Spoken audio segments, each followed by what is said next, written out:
so you don't see anybody, because we want to get rid of the stress. So if you can, you close your eyes. And we're going to, on the sound of my count, we're going to breathe in for 4. 1, 2, 3, 4. Big breath. We're going to hold that breath for 4. 1, 2, 3, 4. Hold it. And we're going to release that breath. 1, 2, 3, 4. And you are going to begin to see and feel just the stress and tension slipping away, so that you're more comfortable and at ease and ready for learning, right? Because that's what school's all about. So let's give it a try. So on the sound of my voice, we're going to inhale for 4. Ready, everybody? Yes, miss. Okay, we're going to take a big breath. Inhale. 1, 2, 3, 4. Hold it. 2, 3, 4. And exhale. 2, 3, 4. Oh, wow. I feel like my breath has stopped. Could not handle the 4.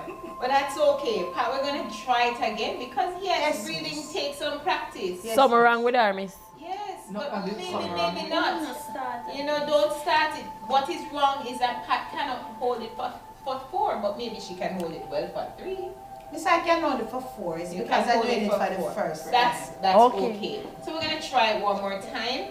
And this time, as we release for 4, I want you to stay in that relaxed mode, alright? Yes. So let's try it one more time. We're going to breathe in on the count of 4. Ready? 1, 2, 3, 4. In. 2, 3, 4. Hold it. 2, 3, 4. Release. 2, 3, 4. Alright. Wow. Didn't hear anybody crashing at the end. I see everybody looking nice and relaxed. And I even see a smile on some of the faces. That's very good. You want to talk to me about how you felt having done that? I feel like my asthma take me, miss. So you're asthmatic, Juanita? Yeah. Wow, that's good to know. But so Juanita, are you taking your pump with you every day to school? Yes, miss, me take my pump with me, but you see when me that let out the ear, miss, me just imagine, say me just let out all the negative people them outside of my environment. And I just kind of feel like a relaxation. So I feel like if I do it more, miss, yes, I will relax more. That's the purpose of the exercise, Juanita. Yes, and miss. I want you to, when you get into a situation where you feel flustered and you feel like you want to take on those negative people, to do some deep breathing, because that works for you, right, Juanita? So right now, yes, very good. Right now, deep breaths, Juanita. But Juanita, we're not going to blow on anyone. We're going to exhale in our own little space and allow this activity to relax us. Yes, miss. So let's do it together again as a class. And this time, as we inhale that good air that God has given us, I want you to just be thankful. Thank God. You know, we're still going through a pandemic and you have breath. Even though you're asthmatic, you can still thank God for that breath. And as you exhale that breath, I want you to just say, thank God again. Alright, so let's try that. So we're going to inhale on 4, we're going to hold it for 4, and release it for 4. Alright, let's go. Ready? Big breath. Inhale. 1, 2, 3, 4. Hold it. 2, 3, 4. Exhale. 2, 3, 4. Thank God. Yes, thank God. See how quiet this class is right now? How ready you all look for learning, and how sharp you look this morning. That's one technique that you can use. And I'd love for you to practice that, you know, when you get into this room in the morning, rather than what I came in and saw this morning. If you could do some deep breathing, maybe Juanita, you can lead on a Monday. Simone, you can lead Tuesday. Pat, Thursday. But Miss Juanita can't handle it. Remember, she's asthmatic. But she can do what she can. Maybe we can't always hold it for 4. So when Juanita does it, we'll hold it for 3. Juanita will have to do something else. And then we will release. I don't know, sir. What would I do for somebody who can't hold them breath? Okay, but there are lots of other techniques. So if breathing doesn't work very well, here's something else that you can try. So right where you're sitting, and the beauty about these activities is you can do it anywhere. Imagine you're on the bus holding onto the bus strap, you can be doing your breathing exercise. Nobody has to know. I when they won't miss. At home, when the house is noisy and the tension is hitting you, you can just do your breathing exercise. You can go outside and do your breathing exercise. Wherever you find yourself, and nobody has to know that this is what you're doing. After you've done it, you're fit and ready again to get on with your chores. For So real, this when miss. one is to come at me, I just breathe. Just breathe, right, and Yes. let it go. Blow away my Good friend. job, Pat. Good job. All right. So here's another technique I want to introduce to you, and something that you can practice as well.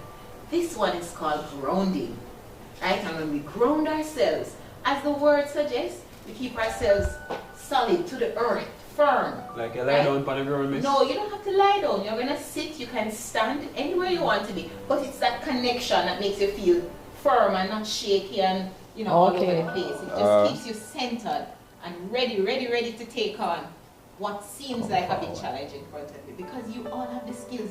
When you come to this school, it's not just about the math and the English. Yes, it's giving miss. you tips and tools so you can live and you can help others. So this grounding exercise is called 5, 4, 3, 2, 1 technique. We all Oh. can count to 5, right? Yes. Pat look like she there wonder, miss. We all can count to 5, and we're big 10th grade students. Yes, miss. And when we talk about the 5, 4, 3, 2, 1, we're tapping in on our senses. Again, something that God gave all of us, free gift. All of us have 5 senses. So, for this exercise, like everything that we do, it requires us to be in a state of relaxation. So if you're at home, it might mean taking a walk outside or someplace that you're comfortable. And right now, because your class is so well decorated and ready for you, I want you to just be relaxed in this space. Yes, miss. So as you're relaxed in this space, we're going to take on this 5, 4, 3, 2, 1 grounding activity. So with your feet planted on the ground again, hands in your lap, I want you to just for a moment look around in your space. Pay attention, deep attention to 5 things that you can see. 5 things that your eyes, your beautiful eyes, can see. And register that in your brain. Yes, I see people looking around, and it's capturing some of the things that you can see. From the ceiling to the floor to the walls. Just keep looking around. 5 things you can see. Now that you've had that locked in your brain, I want you now to think about 5 things that you, 4 things. No, 4 things. Yes, you just did 5 things that you can see. 4 things now that you can actually feel. It could be just your fingertips, it could be the fabric of your clothes, your uniform, it could be the desk or the chair, it could be the floor under your feet. 5 things that you're able to feel soft black at this skin. point in time. 4 things actually that you're able to feel at this time. To feel or to touch. So that sense of touch is coming into play.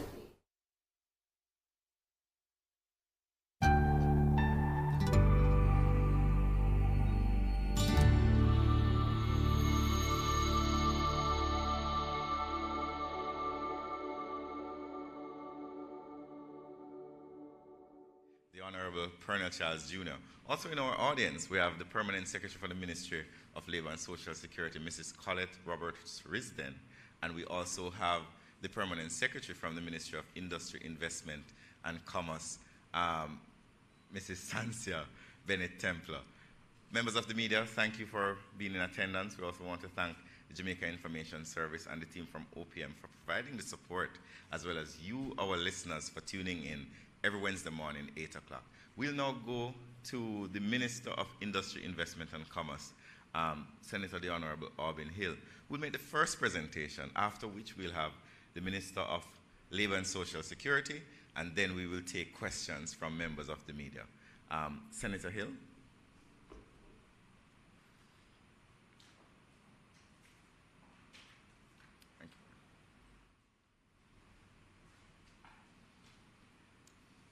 Thank you very much, Minister Morgan, and of course I'm happy to be here with my colleague, Minister Colonel Charles Jr. I would say newly minted in his new ministry. Our 2 PSs are here, very happy to see them both this morning. And of course, the press. I want to start off with something that I've been talking about for a long time, and it's exports. Last evening, I had the pleasure of hosting, under the auspices of JAMPRO and JBDC and JMEA, the 50 cohorts, 50 businesses in Export Max. Export Max was started, I think, in 2019 by JAMPRO, and they started with a small number, got up to 30 a year or so ago, and now the cohort that I hosted was 50. That's 50 small companies that have been able to become exporters.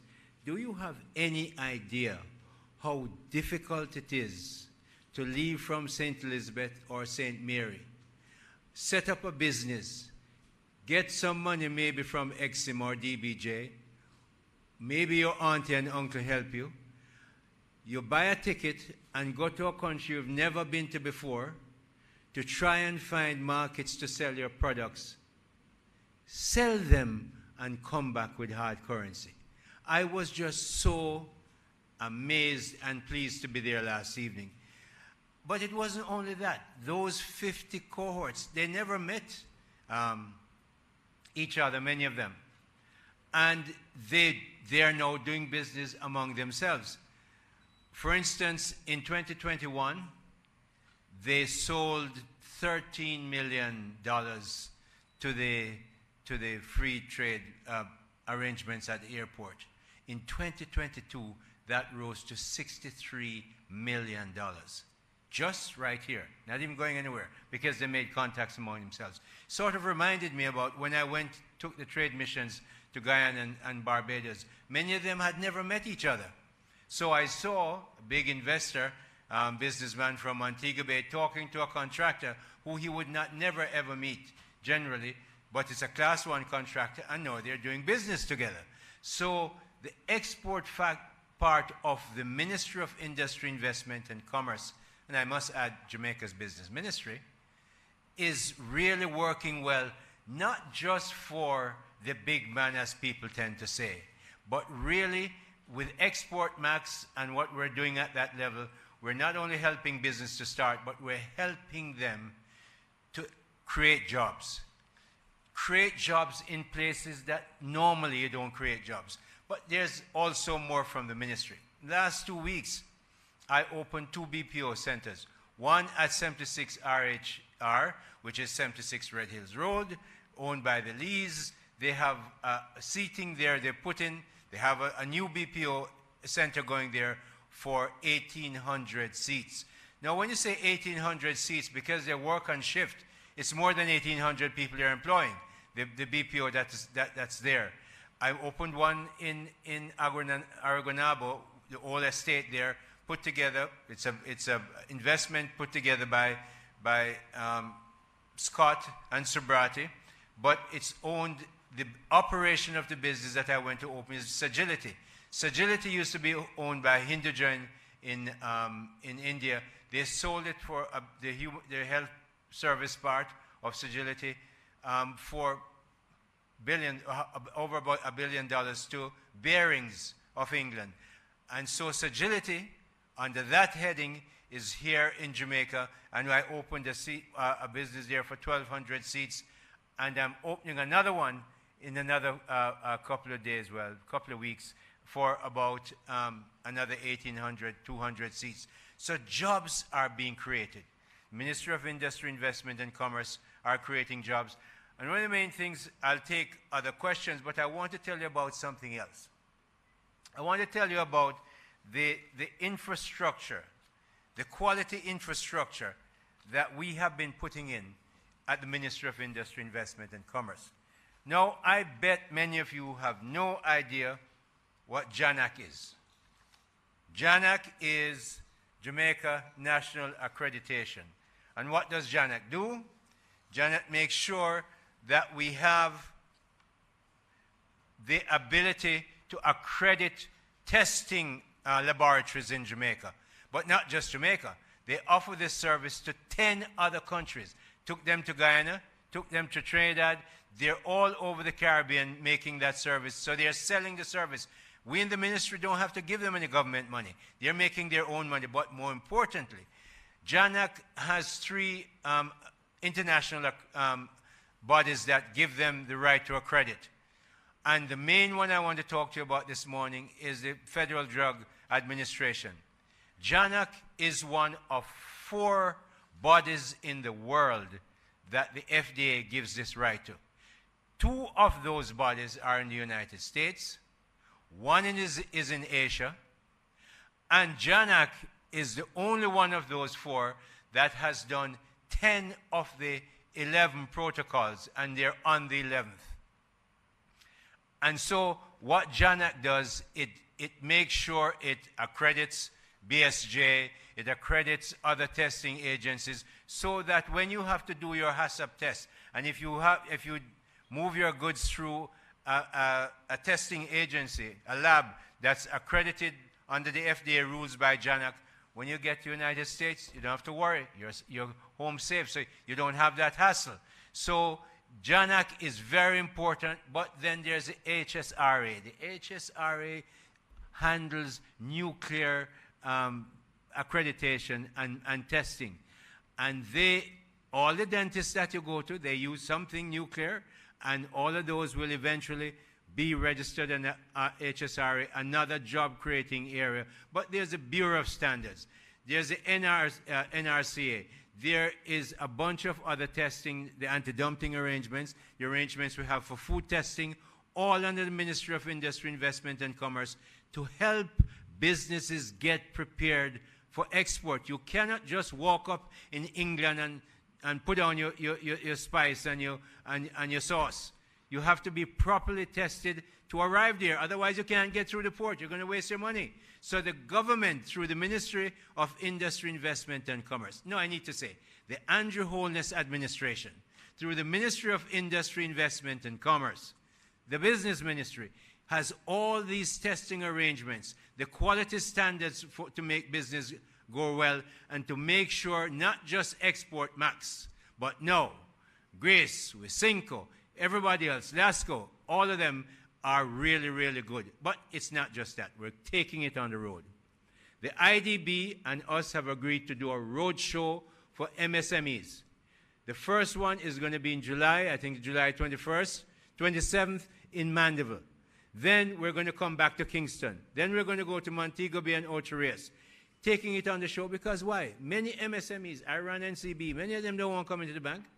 Some of them afraid to come in the bank. So we're taking the show to them. The IDB, the Inter-American Development Bank, Jamaica's largest and really most magnanimous lending partner, has agreed to give us a grant of $250,000 US.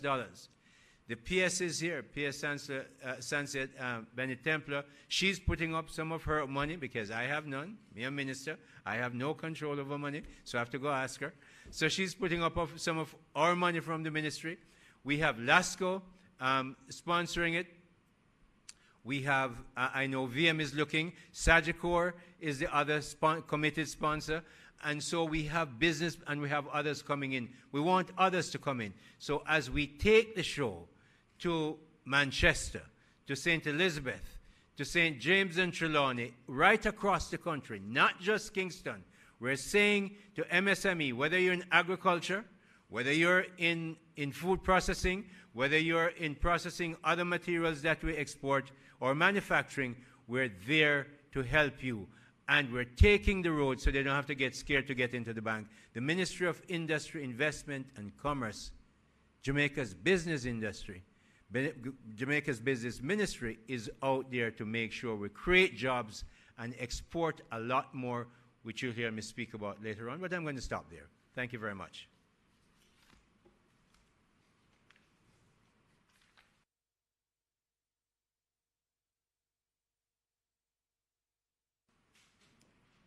Thank you very much, Senator Hill. Very important updates there.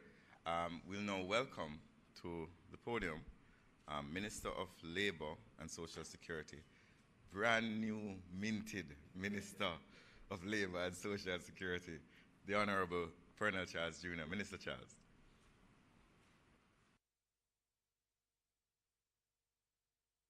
Thank you, Minister Morgan. Acknowledgements to you, Minister Hill, our permanent secretaries, other officials here with us, members of the media, and of course the team that has put this together. Good morning to you all.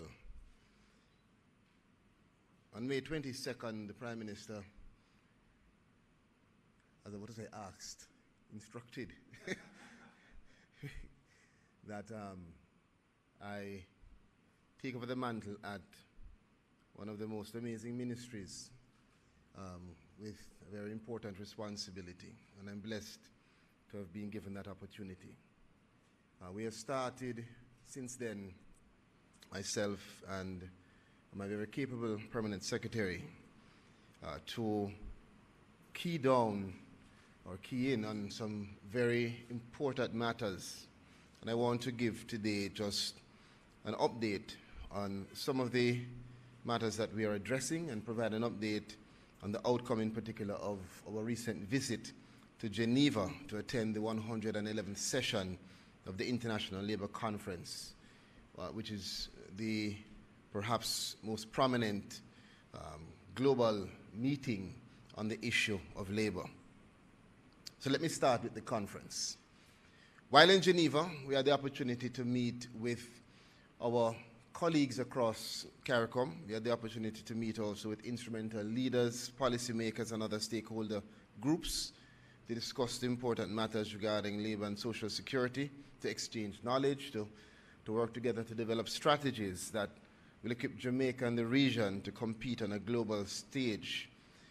We met with the director of the ILO, his assistant, and their team from the Office of the Cabinet of the Director General of the ILO. We met with the head of the ITC, International Trade Center. We met with the head of the United Nations Conference on Trade Development, UNCTAD. We met with the head of the IOM, the organization relating to migration, and other officials. I want to key down, though, on two other particular meetings. One, the meeting with the Executive Director of the ITC, the International Trade Center, Ms. Pamela Coke-Hamilton, who happens to be a Jamaican, in whom we are very proud. And at that meeting, we discussed areas of possible cooperation. The meeting was crucial, especially as Jamaica is seeking to chart its way forward in reshaping the labor market. And we found that there are enormous opportunities, particularly at the intersection, Minister Hill, of trade and labor. And we focused on the issues relating to the platform economy, given the fact that the digital landscape holds immense potential for growth and development for our economy, which will become a reality for us shortly with our tireless efforts towards digitizing and digitalizing the Jamaican society. Arising out of the meeting with the ITC, we were able to have them pledge to us support to Jamaica for research and further cooperation in respect of positioning our workforce and the future of work in Jamaica within the emerging global landscape. We will continue our technical team to work with the ITC team to define exactly the scope of that collaboration. As it relates to our meeting with UNCTAD, United Nations Conference on Trade and Development, we met with the Secretary General, Rebecca Greenspan, who is a citizen of Costa Rica, and who expressed to us her understanding of the Latin American Caribbean region. And we capitalized on the opportunity to thank her and UNCTAD for the work that they have done in collaboration with Jamaica to improve trade facilitation, specifically UNCTAD's assistance with the development of our automated system for customs data, ASICUDA system as you know it, and the development of the single trade facilitation window through JAMPRO.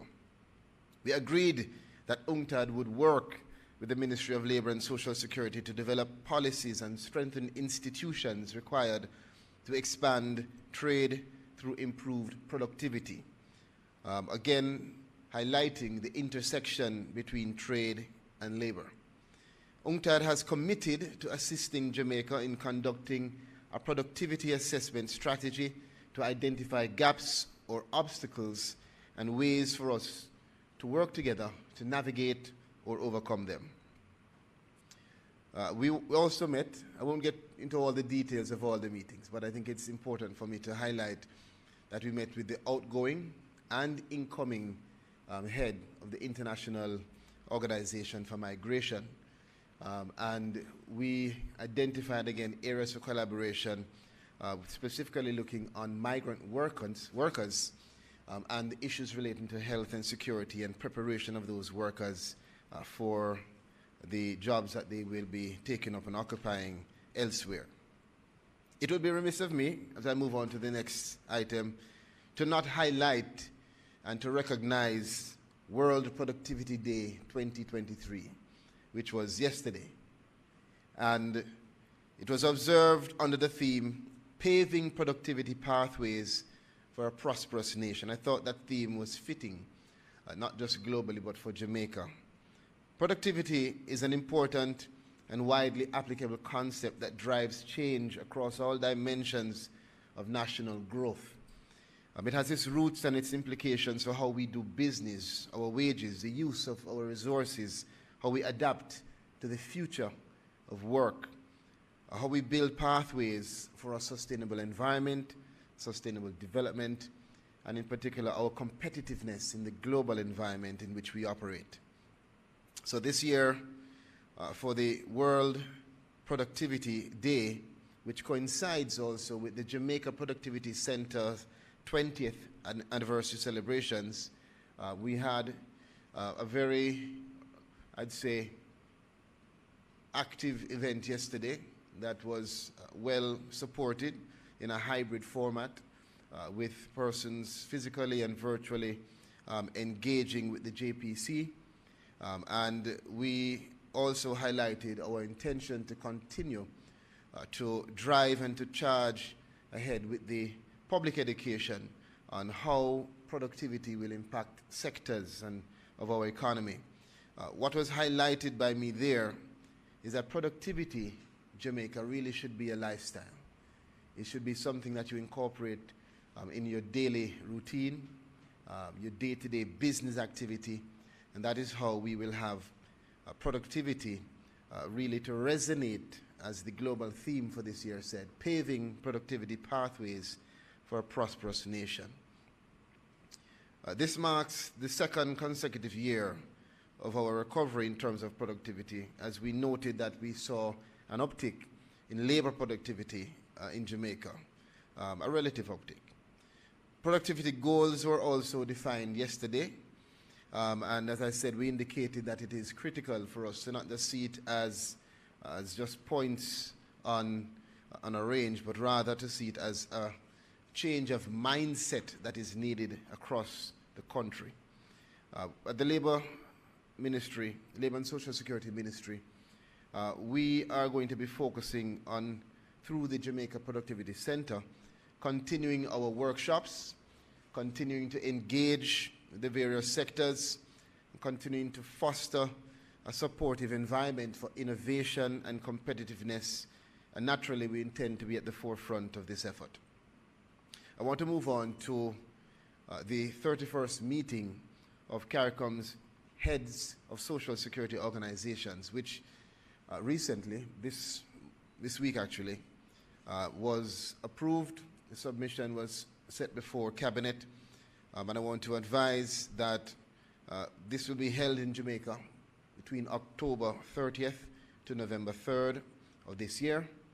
It arises from a CARICOM agreement on social security, which we call CAS, which was signed in Georgetown, Guyana on March 1st, 1996 and enacted on April 1st, 1997. The implementation of this agreement, the CARICOM agreement on social security, is monitored by the CARICOM Secretariat.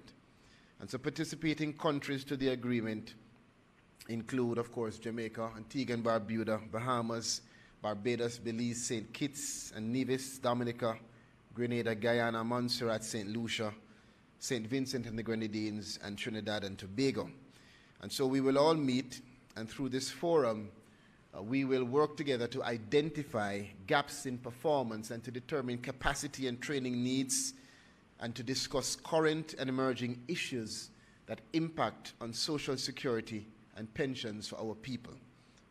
Further, intense capacity building training will be conducted by the World Bank and the International Security Association. Permit me then, as we move quickly along, to move on to matters relating to the National Insurance Scheme, of which I'm sure we have interest. As soon as I said that, I saw a certain person perk up. So let me just address the matters, Mr. Hall. I do note the article that was published recently regarding pension fraud probe, and I just want to, for clarity, indicate that the Ministry of Labour and Social Security is not involved in any probe of fraud as it relates to the NIS. However, we're living in a world where we must be able to uplift and hold up transparency and accountability. And for that reason, we took very serious note of, I don't want to say allegations, of the comments that were made.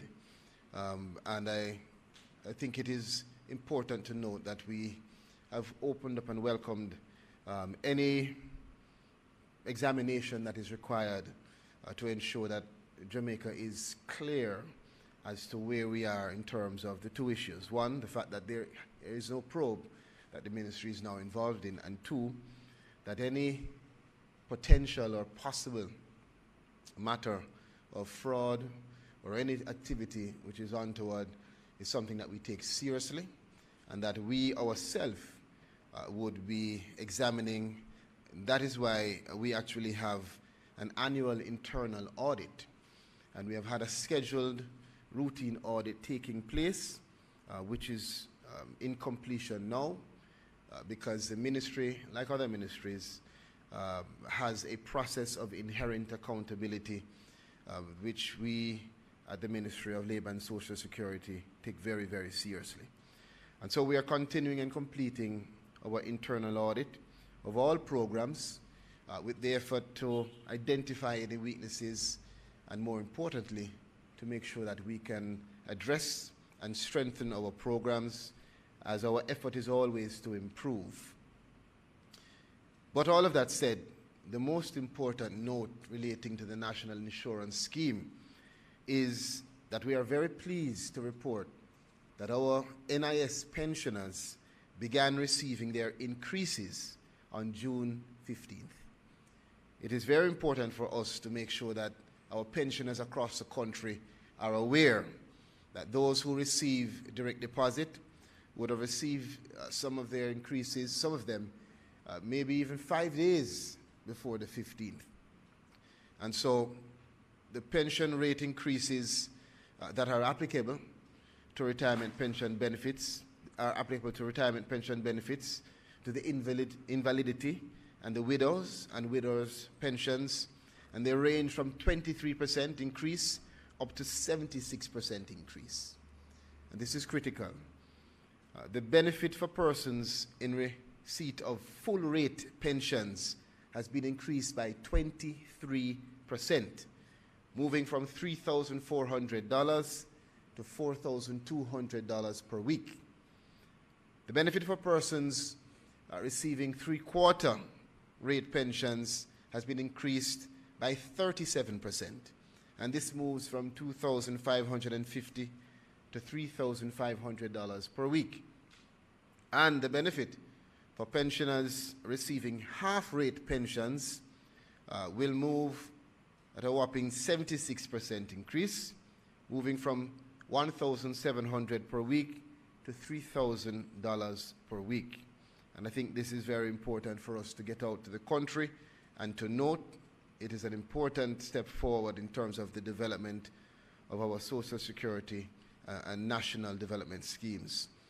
Pensioners who utilize the new pension order books should note that those books that are due in the August to December period will be paid the new rate, with the arrears reflected on the first pension order voucher in your new books. And the Ministry of Labour and Social Security also takes the opportunity to remind pensioners who are paid by the pension order books that they will receive those new rates in the new pension order books, which are due by the beginning of July. The first pension order voucher in the new book will reflect the arrears as well as the month's payment at the new rate. Finally, we're going to move on to the farm work program.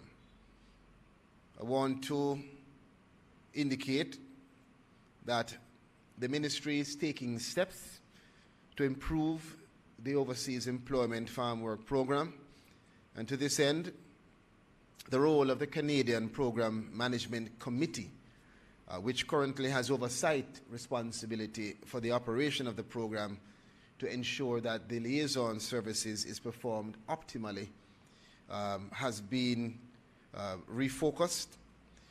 We have also engaged the committee and other members of the ministry to define steps going forward so we have a more robust and effective approach. Letters are being prepared to send to all farm workers to assure them of our continued support.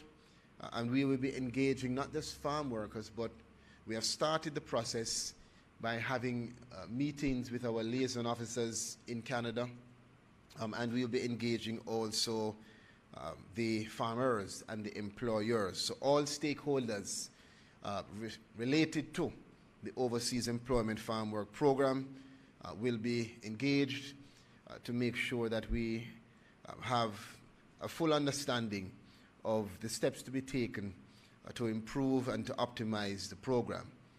We've also put in place, or it was put in place before, the provision of a toll-free line, which will be supported now by additional mechanisms for farmers, farm workers to contact us without feeling any concern of victimization, and being able to express themselves through email address and WhatsApp number and whatever different ways we have available for them to directly contact us to express their concerns discreetly. And so that information will be sent out to all farm workers shortly. And I want to assure you as I close that the Ministry of Labour and Social Security remains steadfast in our strategic focus to establish service excellence and committed leadership in customer service delivery. And so one of the primary issues for us that we will be focusing on will be the transformation of how we deliver service at the ministry at all levels, whether it is to pensioners, to path beneficiaries, to farm workers, to any citizen that interacts with us at any level. We intend to utilize innovation. We intend to work across ministries as directed by our Prime Minister, and to make sure that we identify the needs of those who we serve, particularly the most vulnerable in this country, who we want them to understand that they should be dignified and they are valued, and we are going to ensure they know that in how they are treated and in the mechanisms we use to deliver service to them. We will continue to work tirelessly to upgrade our systems and to become more efficient in how we deliver our services. Thank you.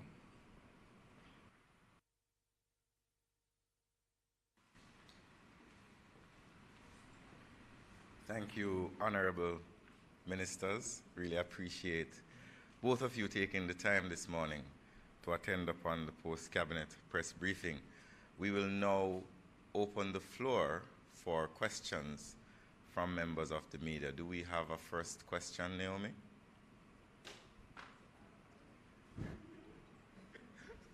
And morning. Our OPM correspondent, Arthur Hall. That is not even funny, Minister. Morning, Minister Charles. I have a couple of questions for you, easy ones, because I know you're new.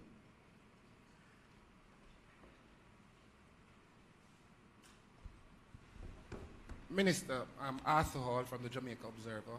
I noticed you've said that there's no instance of fraud involving the NIS at the ministry.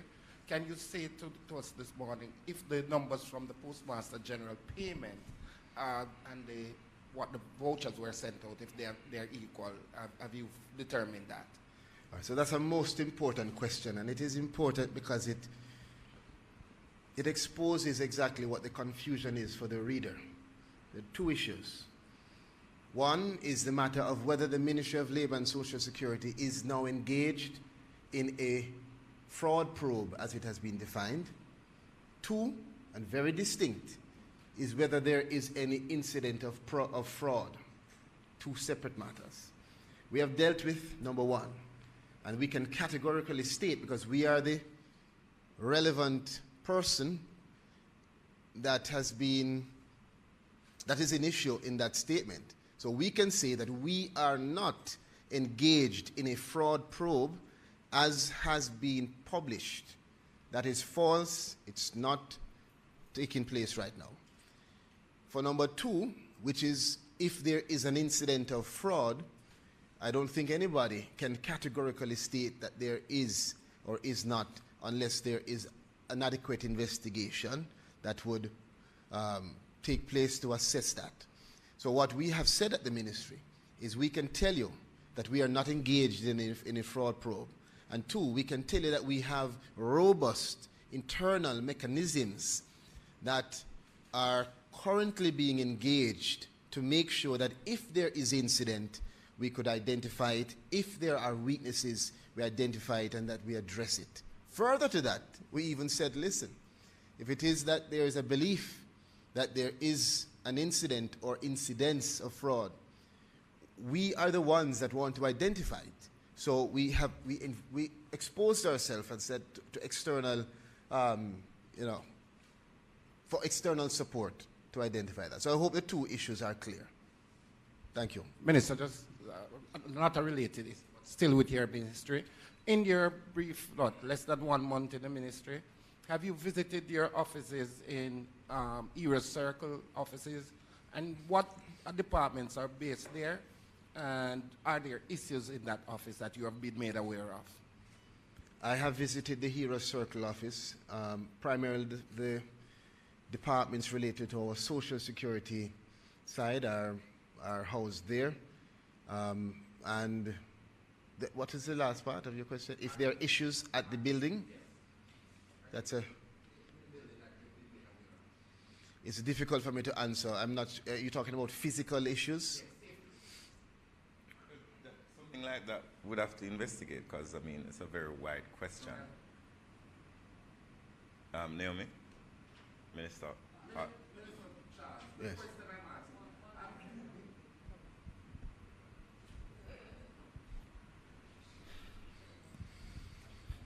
I'm not sure the information minister with responsibility for information has caught my question.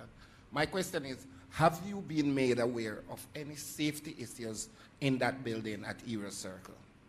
Have your technical people told you of any safety issues there? Safety issues. I cannot recall at this time being made aware of any safety issues relating to the building.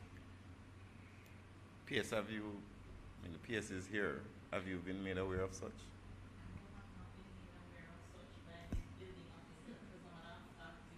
Naomi?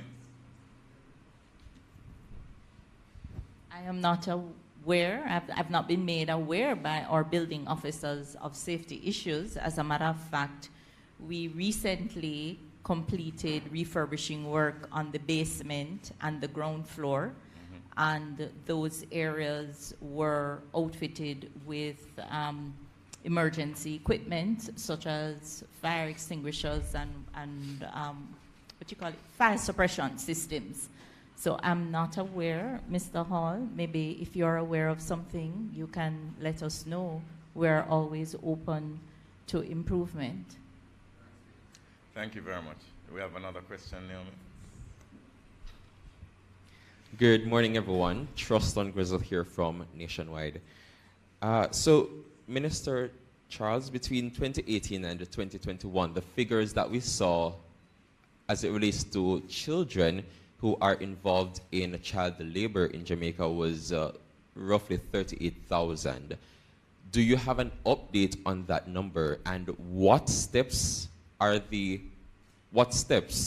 you taking, by you, I mean, on behalf of the ministry and the ministry overall, what steps are you taking to ensure that child labor in Jamaica is reduced and ultimately something that is no longer an issue in Jamaica?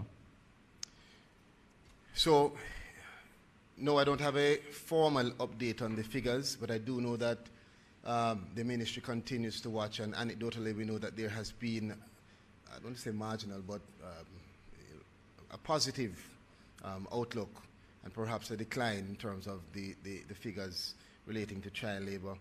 The ministry continues to work with, within the region and with also international organizations to ensure that our legislative framework and policies are geared towards ensuring that we advance the awareness that is necessary around child labor. For instance, the difference between child labor and child work. So if you have a child at your home, is it that you can't tell them to spread their bed? Things like that, which are questions that I had. And to ensure that we ratify the necessary international conventions, the UN Convention on the Rights of the Child, 1991, the conventions relating to minimum age for admission to employment, and other framework that will allow for us to have the standard across government and within the private sector to make sure that we are doing what is necessary to protect our children. We also lead out Jamaica's effort in terms of combating child labor at the policy level has been recognized regionally as being one of the more advanced, and we have community-based interventions across the country. We also work across agencies to make sure that there is an exchange of information, and that we provide the necessary technical support and expertise to make the issue of child labor continue to be a prominent one in terms of how we protect our children at the various institutions, which you know, from education to national security. Also, recently, we were a part of what we had, I think it was Let's Accelerate, forgive me if I'm wrong, but I believe was it Let's Accelerate? It's a regional effort to identify the issue of child labor as a prominent one that needs to continue to be an issue for all governments. So Jamaica is taking steps. We continue to take steps. Of course, this is something which we need more empirical data on. And so it's just this morning that I had discussed the need for us to see how we can get more updated statistical information around child labor, which doesn't rest with the Ministry of Labor and Social Security, but we will be speaking to the relevant authorities to ensure that we can get that information.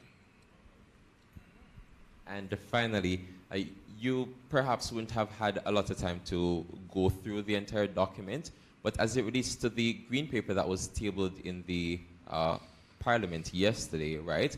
What are your initial thoughts on the document overall? How do you think this will help in ministers being held accountable? And I guess Minister Hill, you can also respond in your capacity as a minister. And you're speaking about the job description? Right, the job description for ministers, well, for MPs, that's for you, and the ministry paper for Minister Hill. And Minister Morgan as well. My voice so much.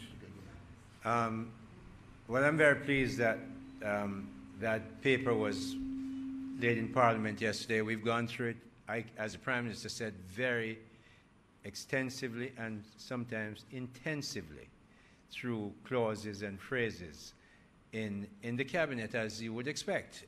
We're setting a template for a long time for how people will perform, and that includes us.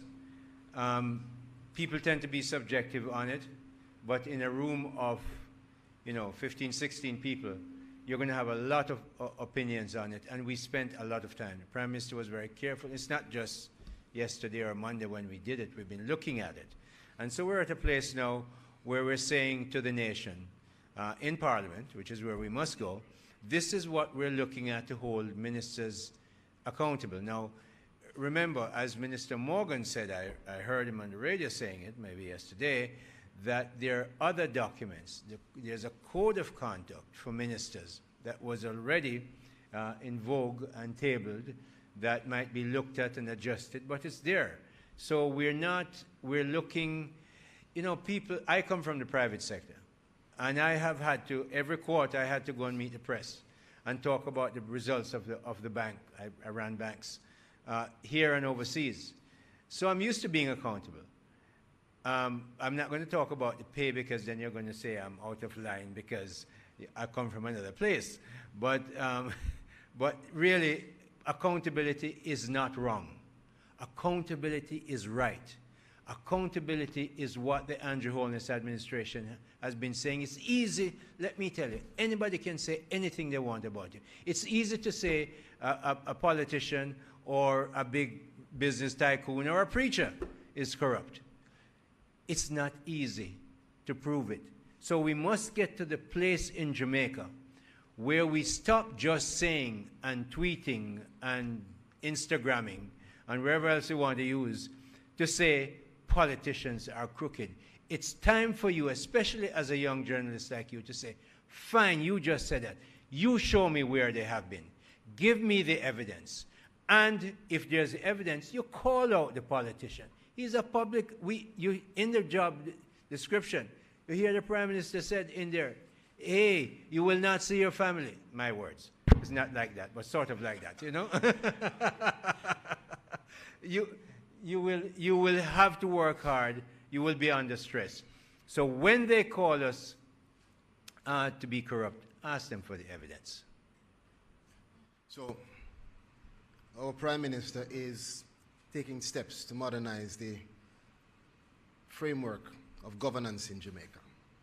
This is a part of the thrust towards developing our country and moving Jamaica into an era where the tenets of accountability and transparency are norm. The job description, from my perspective, is not an easy one to digest because this job is not one that adequately fits into any square or any circle. So it is a difficult task for the Prime Minister, for the government to set down on paper, but it is one which we accept as important and a positive step in our governance structure. It will assist, I think, in three ways. Defining the parameters of duties, skills, abilities, elements that are required for this job will help somebody who's looking on to know if they want to get into it.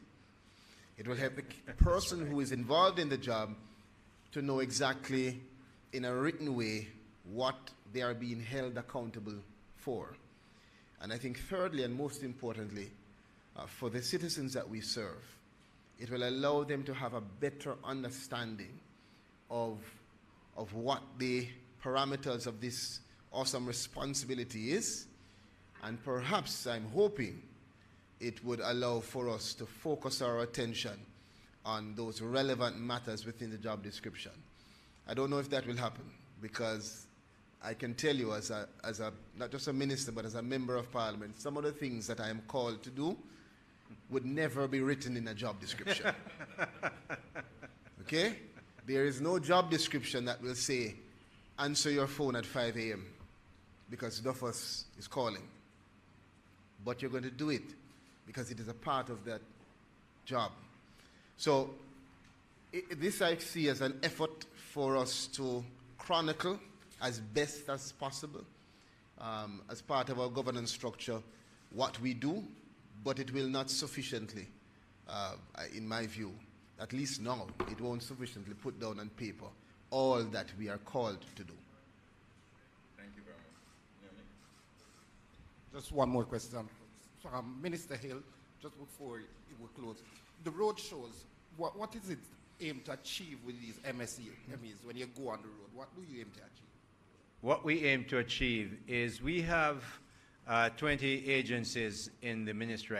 I just told you about the quality ones, the BSJ, the JANAC and the rest of them. We have JBDC, we have Exim Bank, we have a bunch of others that are there to assist MSMEs. And frankly, Arthur, you've been in this business a long time. I know you didn't know as much as what JANAC does, just JANAC, okay?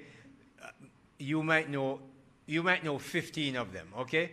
But we still have another 5. So we're taking them on the road. All will be with us to say, look, this is what we do for you. Some of them we lend out money. For instance, in the issue of money, we have something called the Productive Incentive Relief Program, the PIR program. And you probably don't know this. For manufacturers, people who are in the manufacturing business, and that's beverage, chemical, cleaning, substances, construction, and building. I want the PS to expand this, work with the other ministries to expand to mining. So we give PIR to mining, hospitality, apprenticeship training, and healthcare. But that's to come. What we do give now to manufacturers is we gave them relief totaling $109 million in 2021, 2022. And 2020, 2021, 80 million. Why am I telling you that? Because you remember now, we come out of the pandemic better than we were before. That's why. That's one of the reasons. The Productive Incentive Relief Program gave millions of dollars, hundreds of millions of dollars to manufacturers to keep them going. And that's part of what MSME will get as we go on the road. So they will get exposure, information, and some benefits as the PS carries her checkbook with her in her handbag.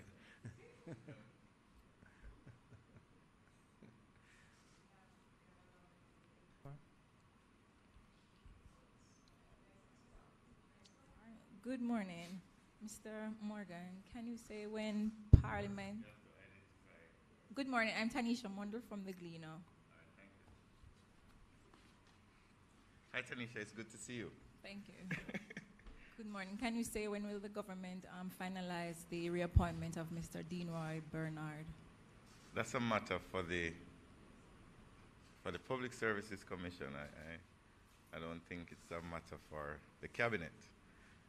So that I could not respond to that. I don't know. Okay. Can you provide me with an update on the selection of the contractor for the new Parliament building construction? Well, that process is taking place. I'm sure there will be an announcement very soon. The UDC is currently having discussions, but there will be a public update on it very soon.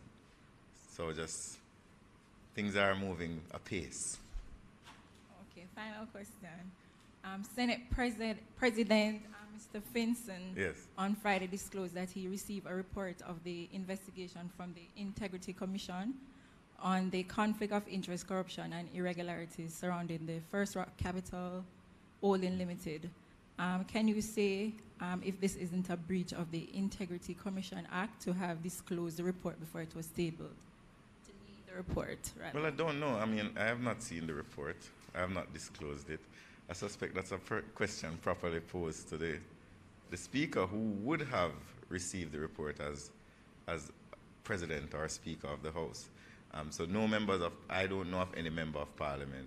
And you would remember on the day when the Speaker spoke, she didn't even tell us which report it was. She named the report. No, when we were in Parliament, she said they received a report. There was no detail that was given to parliamentarians on that day as to which report it was. So I would not be able to speak on behalf of the Senate President. Remember, he's the head of the upper house, and I sit in the lower house. Thank you very much, Mr. Mundle. I think that's it.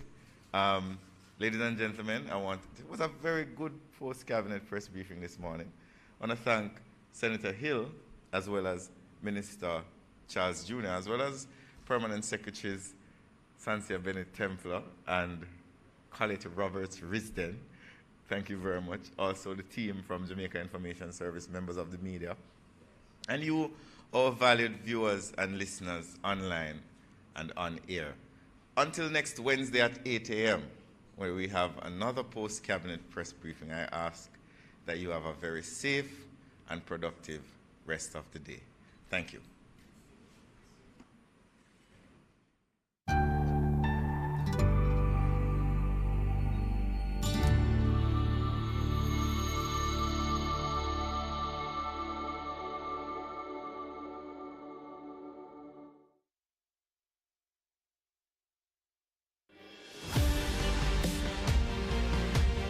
Yes, walk right over there and drop it in the bin.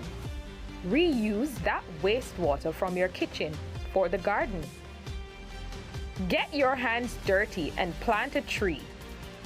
Farmers, hold off on the pesticides, especially near our rivers.